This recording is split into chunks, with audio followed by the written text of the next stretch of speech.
welcome back to Shak's Talks. I'm Shakti, and today I'm going to be giving you my full report on Natural Remote Viewing by John Noble. So if you're new here, this channel is like an anomalous study hall. I read all kinds of books on UFOs, alien lore, psi abilities, consciousness, and especially remote viewing. And I analyze what I'm learning slowly over time without trying to sensationalize the information with flashy, misleading thumbnails or headlines. What I've learned about studying anomalous phenomena is that it's just an ongoing process. There is no easy conclusion to all of this. There is no final answer where everything is tied into a neat little bow and we have all that we need to just move forward without any more questions. We're always going to have questions, and therefore it's important to take this information always very slowly and methodically and to just stick with it over time. So this is a space where anyone who is also on a similar journey or path, whether it's because you've had your own experiences with non-human intelligence or some kind of consciousness entities or the larger consciousness system itself, if you are someone who practices psi or astral travel or out of body or remote viewing, this is a great place to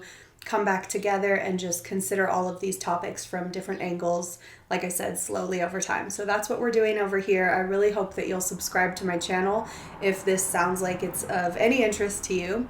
And if you could do me a favor and just click the thumbs up on any video that you watch, that also will help me to grow my channel and push these videos out to more people.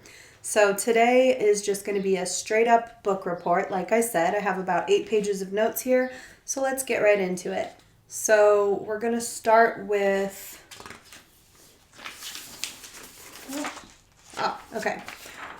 We're going to start with the introduction. So the introduction to this book was the foreword by Pam Coronado. Pam Coronado is a psychic with an extensive career in helping to find missing people. She is someone who used to have spontaneous psi experiences where her consciousness would be launched into the mind of typically the victim in a scenario where they were perhaps being kidnapped or moved from one location to another. And throughout the course of her life, she learned how to harness her own abilities so that she wasn't being inundated with experiences that she never asked for, but could actually tap into them at key moments when it was of use to police departments or other people who were trying to help solve a case. So the reason I like Pam Coronado is because she's someone who not only is a natural psychic, but has real tangible results to show for it. And she's also a good example of how you can take a spontaneous and unplanned psi ability and hone it into a precise and sharp tool or skill set that you can apply to situations at will. And that's why I practice remote viewing, because we all have innate psi and psychic abilities. And in order to cultivate them and bring us to that next level of being able to use it repeatedly in ways that are actually useful in practical reality, we have to exercise a little bit of discipline. And remote viewing is a great exercise for developing psi.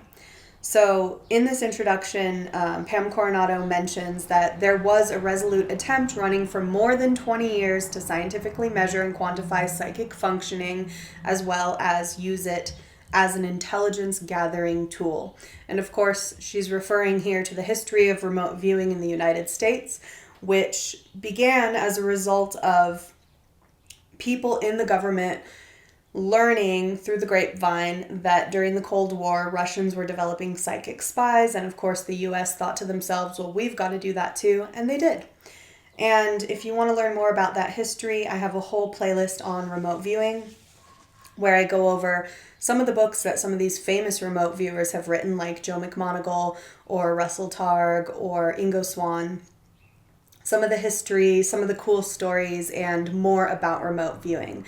Again, this isn't the kind of thing you can just learn all in one sitting. It's good to kind of look at it from so many different angles and read the works of all of these people who have had really long and impressive careers using this specific protocol. So, what is remote viewing? Well, it's a structured use of the natural psychic abilities latent in all of us. That latent in all of us part is the most exciting, and don't forget it. You can do this too.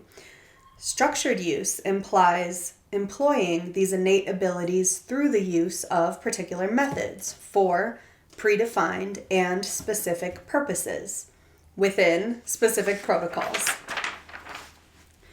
So the purpose of remote viewing, it's to gather information, and it speaks less in symbols and metaphor as sometimes used in mediumship or tarot card reading, but in tangible description. It aims for the accuracy of detailed and specific information. Oh no, we have a visitor. You gonna help me, Jupiter? Come here. Get off my notes. Okay. Let's see, where were we? So, even the best and most experienced remote viewers maintain a consistent level of practice. This is a really important part. Practice, practice, practice. And it's like a martial art, you know? This is something that you don't, when you become a martial artist, you don't just reach a certain level and that's it, you're done. I'm a black belt now and I don't have to do anything ever again. Those people who are at those higher levels in whatever they're doing, you can be sure that they are putting in the time on a daily basis. And so if you want to develop psi, remote viewing is like your daily exercise that will just strengthen you and keep you humble and keep you on a course of receiving feedback, which is so important with psychic abilities because it's really easy for our wonderful imaginations and egos to get involved and to start taking over the process. So even the best and most experienced remote viewers maintain a consistent level of practice. And there's a protocol to this. Tasks are planned, the viewer is blind to the target, sessions are recorded, and feedback is given. That's the structure of a remote viewing session. And then there's all these different methods. And we have natural remote viewing, which is what this whole session is about today. And this is basically like just simply remote viewing. It's the most informal way. It's just about quieting your mind, receiving impressions, and recording them. And these methods were used in the early days at the Stanford Research Institute. And this was developed by Russell Targ and Stephen Schwartz. And then they were also used in government-funded programs as well as operationally in the U.S. military. And other remote viewers like Joe McMoneagle were also using this method and teach it today. And then all these other methods kind of came out of that as well. So we have controlled remote viewing, CRV, and this is a little bit tighter protocol. It uses its own terminology, conceptual models, and theory to explain the process, and it produced the Coordinate Remote Viewing Training Manual. We have the HRVG, which is Hawaii Remote Viewers Guild. That's another structured process with several steps, also developed in the U.S. Army Special Forces with Dr. Richard Ireland, and has apparently excellent results. I've never studied that method. Extended remote viewing is a version where the viewer goes into like a hypnagogic or hypnagogic state, basically shutting down the body to a great extent and just letting the consciousness kind of expand and roam freely. And so you're not really using your hands or eyes to write anything down. You're just verbally speaking about the data that you're receiving and someone else is helping to record it, or an audio recording is happening. And there's dream remote viewing too. And as we know, reports of precognitive information, ideas, and creative inspiration coming from dreams are common. The dream state and the threshold states between being asleep and awake are natural times where the analytical processes are suppressed, providing a more receptive environment for creative and precognitive impressions to flourish. Now, this is fun because earlier in this season, The Truth is Stranger Than Fiction, we talked about a fictional story, The Secret of Secrets by Dan Brown. And in that story, there is a whole thing about this idea of threshold. And there's actually a base that they call it, like a research facility that they name threshold in the story. But they're referring to the same thing, the threshold between life and death. And I heard this really cool thing from a friend earlier today. Someone said recently that the brain is the veil. Have you ever heard the term the veil is thinning, maybe around Halloween or some kind of witchy cross-quarter holiday, or maybe because of some collective happening that is just stirring up the collective psyche in some kind of way, and people will start to say the veil is thinning, meaning that they are receiving more impressions and more data from beyond this confined physical matter reality. Well, if you think of the veil as your own limiting beliefs, it makes a lot of sense. The veil is a structure within consciousness. It's nothing more than that. And so as we develop our psi, what we're doing here is we are using intention and attention to consciously thin the veil. And part of doing that is learning to understand the two sides of the brain and how information is flowing through our consciousness, our mindset, So we'll get a little deeper into that as we go through these notes as well.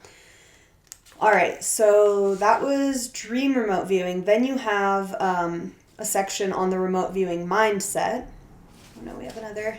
Do not jump on my microphone, please. Get over here. Get over here, you little wildling. Why are you trying to be in my video? You can't drink coffee. I'm trying to get my coffee. Oh my goodness. My animals like to make cameos. It used to be Jet, my sweet baby angel boy, my little dog who's now on the other side. And now I have Jupiter and Orin, my two cats, and they're wild. They're really wild. Okay, so the remote viewing mindset. The following section contains background information regarding the prevalence of psychic abilities, the capabilities of remote viewing as tested under controlled conditions, and how belief, intention, and expectation play a part in the process.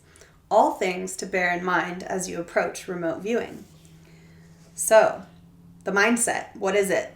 Remote viewing is possible. That's why studying the history is so important, because this is not a part of mainstream culture, although it has permeated pop culture, TV shows, and movies. So while remote viewing isn't necessarily in everyone's everyday life all the time, it is out there in the collective database of information. But in order to work with that limiting belief side of ourselves, we need to really fill our own consciousness up with the evidence that this works. So the two ways to do that are, number one, to try it yourself and collect your own evidence over time. And you have to do this over time, because you might have beginner's luck and have a really good session at the beginning, and then you might fail for a while, and that's perfectly fine. Just keep going. You will get better over time. But if you just stop because you had like one good session and then one really bad session, you're not going to collect that data that is going to help to really dissolve those limiting beliefs. So you got to practice over time. The other way is research. If you read all of these books and you start to hear these stories, it's like a massage on your neural network. You know what I mean? It slowly loosens those tight connections that say, no, this can't be possible. I only know this, and this is all I believe, and this is what I'm used to, and this is what I'm comfortable with. All of those constricting feelings, those are your neural pathways, and they've only been formed as a result of thinking the same thoughts over time. So in order to change that structure and allow for a whole new experience, you have to loosen and soften those neural pathways, and then you have to build new ones. And the only way to build them is, again, over time, by thinking new thoughts again and again. This channel is a really great way to do that, by the way. So the mindset, psychic functioning has been well established. Again, go look at that research. There is no lessening effect to remote viewing due to distance. So this is something that we can benefit from what's happened before. It's like that 100th monkey effect. We don't all have to go through every step of learning about this thing. We're really lucky that other people did this already, and we need to build on that. We need to start at a higher level. We need to just tap right in and say, you know what? I'm already part of the collective consciousness, and my consciousness is netted, and I have already received all of that truth of what has come before, and now I'm starting at a higher level because of it. So again, reading the research helps with that, but what I mean by this is that it took people a long time doing a lot of different experiments to figure out that actually distance isn't a part of it. It's not physical. You can be in a Faraday cage and you can still remote view. You know, these things were really perplexing, but they tried out all these different experiments. They even found that they could remote view outside of time. They could remote view the future and the past. So these are things that we can all just have as a jumping off point. Like, we're already there. We don't have to go back and learn all of this from scratch ourselves.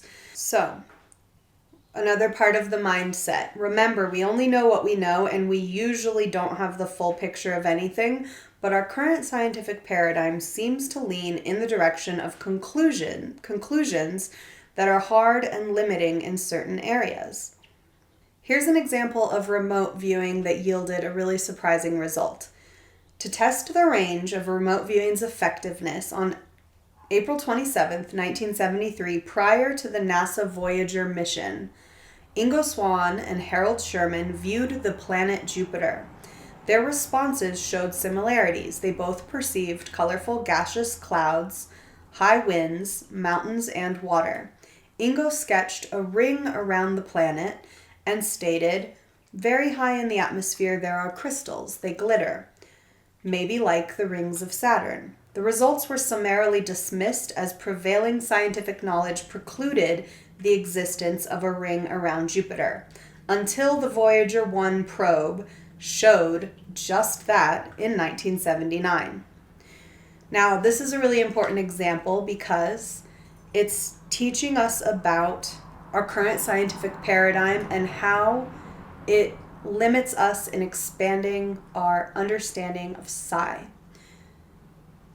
The reason it does that is because the current paradigm reaches hard conclusions that put a stop to the learning. And all things related to anomalous studies, psi and consciousness, require a different approach, which is the ongoing gathering of information and understandings that evolve over time.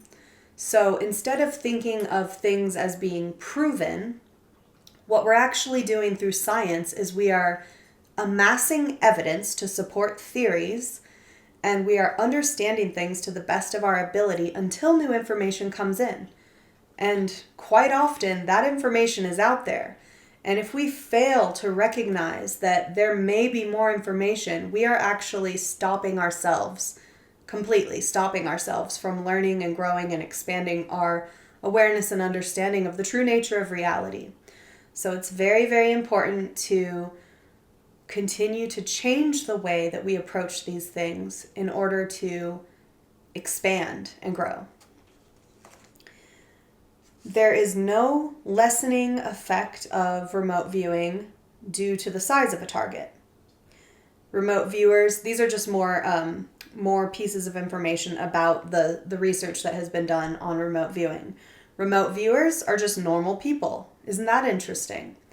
In contrast to formal testing, however, several years led to an informal guide based on subjective evaluation of the personality traits of successful viewers. This rule of thumb guide is based on the observation that successful remote viewers tend to be confident, outgoing, adventurous, broadly successful individuals with some artistic bent. So this is from a whole research paper that was done on the remote viewers themselves, what kind of people are doing this. And again, just take this with a grain of salt, because the truth is there's more to learn and there's more kinds of people who are going to be good at this that we don't even know about yet. But of course, those who study this very closely are always trying to understand what makes a good remote viewer. And something that has come up in quite a few videos recently is a throwback to this Jake Barber conversation on psionics that happened probably a year or so ago. And in that conversation, he was talking about how certain people from third world countries are a little bit better at tapping into these psi abilities. And the reasons that he attributed to this were they live closer to nature, there's less chemicals in their food and water, they live a simpler life, they're less mentally overloaded with distractions.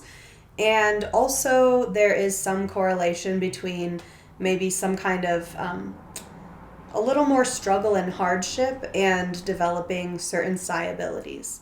Now, that is not the end of the story. There's a lot more beyond that. There have also been people like Dan Sherman who have talked about his experience as a psionic for the army and how he is actually a gay man. And some people say that, among the remote viewers, the people who are more successful are women and gay men and indigenous peoples. But you get all these different stories, and then there are these straight white cis men who are also really good at it. So it starts to kind of fall apart. At the end of the day, what's really important is to let go of that need for categorization and just to remember that we can all do this. And that it's just going to take different ways for different people to get to that same result. And so you may be more inclined, just like some people are more inclined to be a good musician because maybe their father was a musician. Maybe their mother listened to a lot of music when they were growing up. Maybe they had the opportunity to play an instrument because there happened to be an instrument in their house. Or for some reason, their personality style was attracted to that, and so that was the skill that they developed. But somebody else who is living in totally other conditions can also learn to play an instrument. It just might take them a little more time and a different kind of effort. So I think it's important to not get too hung up on any of these categorizations, but it's natural that human scientists want to study things and understand why is this working for these people and not all of us? Well, just get to work practicing, and then you can see how far you can really go. Psychic abilities are prevalent. Now, belief, intention, and expectations. Focus on positive beliefs for yourself. Know that psychic abilities are prevalent and remote viewing is possible. A good belief for remote viewers to have is that the information the tasker requires is available to you. The information is already out there. All I have to do is write it down. Any success at remote viewing should be acknowledged and contemplated. This will strengthen your belief, and as you progress, belief will become knowledge, and knowledge of yourself and your capabilities. I loved this little note because this is something I was doing intuitively. Again, I probably picked it up from that collective body of research and work that has already been done on this topic. And so I just was able to onboard. Once I started remote viewing, it just came to my consciousness. Don't pick yourself apart. Focus on things you got right. So in my analysis of each section, I always write down data that could apply to the target. These are the things that I got that do make sense, even if it's just one or two things. Sometimes it's quite a few things. And until I was doing that, my mind, my ego wanted to be really critical and discount the information. And if I didn't get the whole thing right, my mind would immediately say, oh, you didn't do a good job. That's a throwaway session. Just try again. But when I flipped it and started focusing on just write down what you got right, it really increased my ability to get more information right. So I highly recommend this method of being very meticulous with your self-analysis and really just neutral energy, but focusing on the pieces of information that you did gather. Intention and expectation. Your intention is that you will accomplish the task assigned by providing useful and correct information about the target for the tasker. So when you go to remote view, you can say something like, I am going to gather information on this target. I will now collect data on this target. Create these little verbal, they can be a thought in your mind or you can say it out loud, but these little commands that help to remind you the information's out there. Now I'm going to write it down.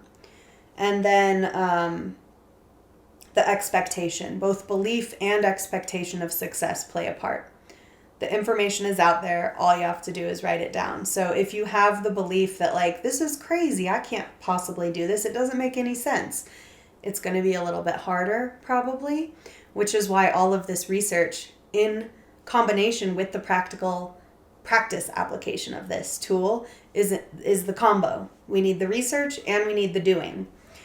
And then how to remote view. So the book goes into a deep explanation of how to do it. And I'm not going to go over all of that because I've done other videos on how to remote view, and I want you to read this book yourself. It's really short. It's a great study companion because every single chapter has a section summary at the end. And this summary is really helpful because I don't know about you, but when I read, I need to go back and look at summaries and notes to help jog my memory of what I just learned. So I took my own notes, but you could just go through and read all the summaries of this after you read the book to kind of remind yourself of what you just learned. And I love that they have that in there. So I'm going to give you some of my notes from the how-to section. So think of yourself as a receiver, one part of a remote viewing system that is accessing and capturing information. For the weak signal of these subtle impressions to register amidst the noise of our mind chatter, you need to be in a relaxed, receptive, and open state of awareness. The no expectation state, attuned to the inner world of what you are feeling and sensing. Sketching is essential. They emphasize this a lot in this book. You can do your little ideogram sketch right away when you write down the coordinates of the target. And then later on, you're going to draw some shapes and impressions. And just remember, when you're sketching, you either see something in your mind's eye and you try to draw it, or you just let your hands start moving. Don't overthink it and just retrace what you've drawn. You can touch it with your hand. There's this thing called probing the sketches, which you can do with a pencil or pen, where you touch it to the sketch and just imagine that you're receiving information from the sketch, or you can do that with your own hand. I like to put my finger right on whatever I drew and try to kind of let the information absorb into me through my hand. I know it sounds funny. These are little, basically metaphorical tools. They're consciousness tools that allow you to access the data. And if you want to brush up on your sketching, the recommended book is called Drawing on the Right Side of the Brain by Betty Edwards. I started that book. I'll be honest, I didn't get all the way through all the exercises because I kind of lost interest, but I did some of them and I got some cool stuff out of it. And that's the book that a lot of the famous remote viewers were given as part of their training.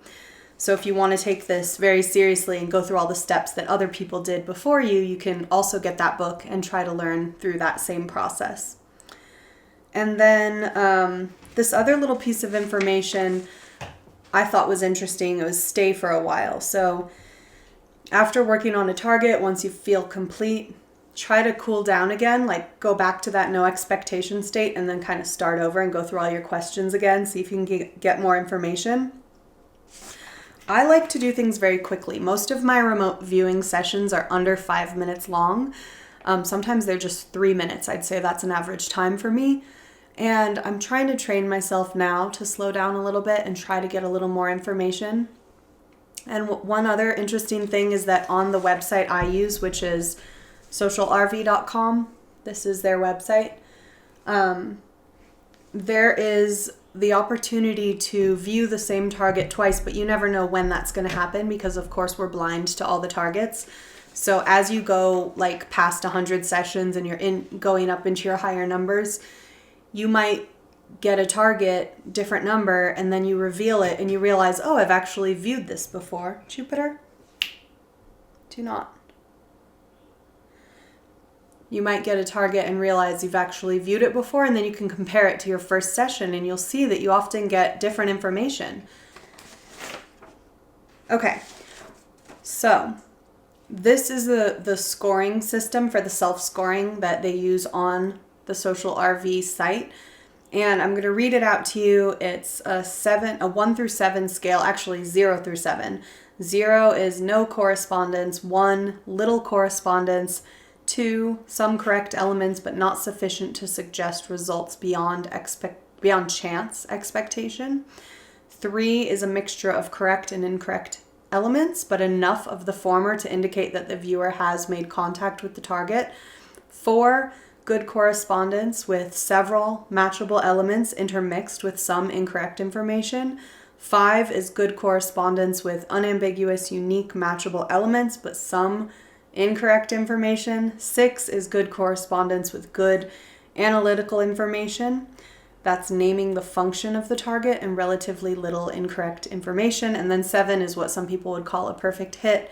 Excellent correspondence, including some good analytical detail, like naming the target, and essentially no incorrect information.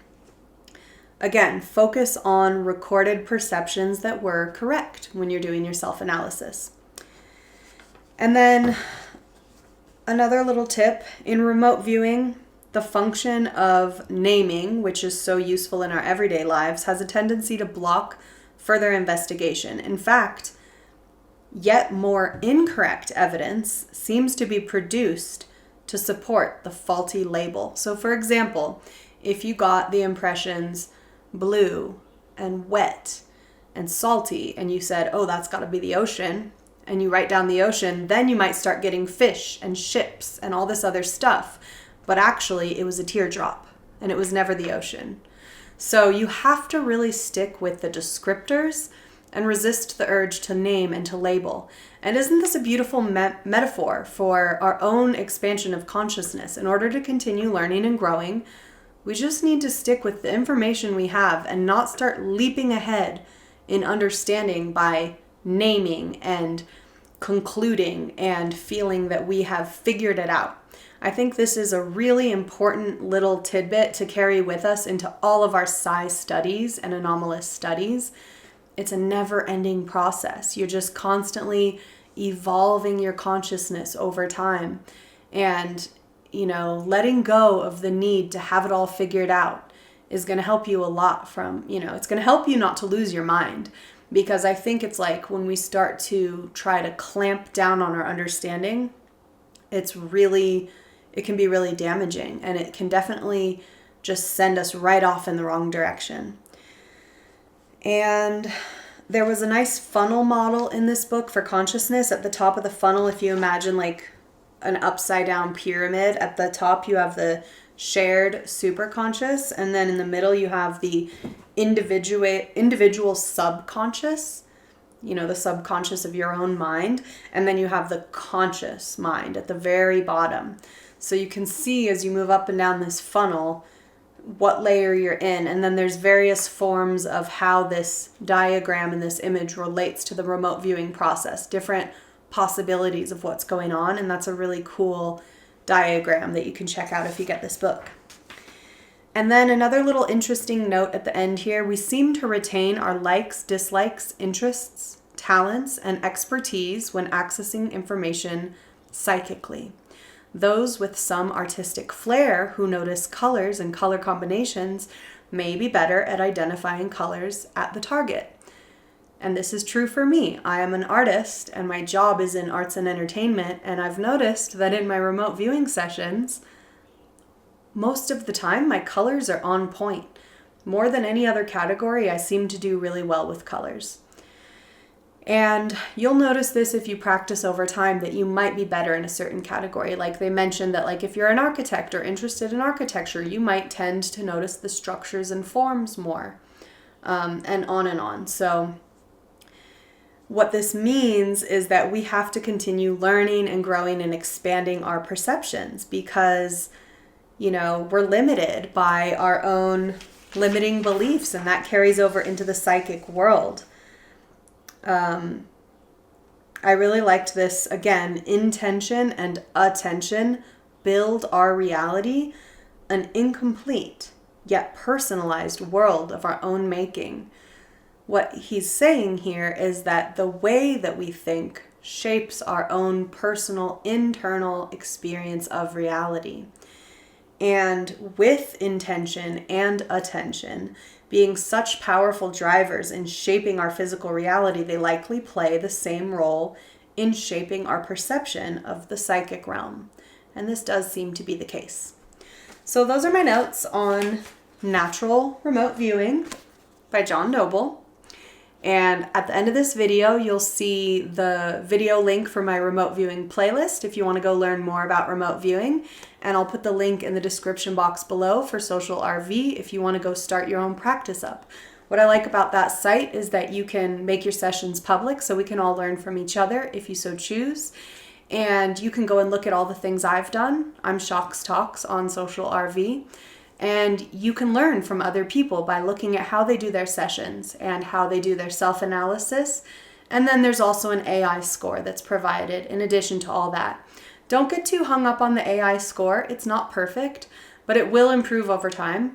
And it is one other interesting measure of how you're doing. But the way that it works on that site is by comparing that specific session to like a handful of other sessions that you did. So it ranks you based on that, and each time it generates a new little handful of sessions to compare to. So it's kind of all over the place. Again, it really has a lot to do with how the AI started scoring you at the beginning of your practice and how you were scoring yourself.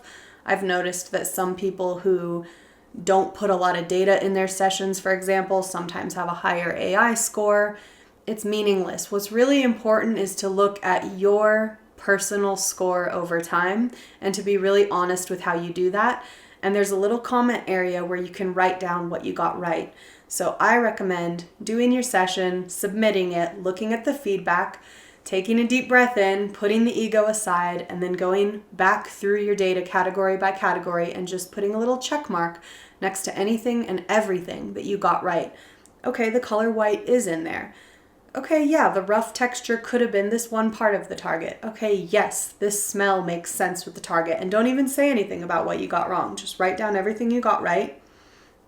And doing that over time is going to help increase your confidence and therefore dissolve your limiting beliefs and strengthen your intention to gather that data that already exists out there. The information is there, and all I have to do is write it down.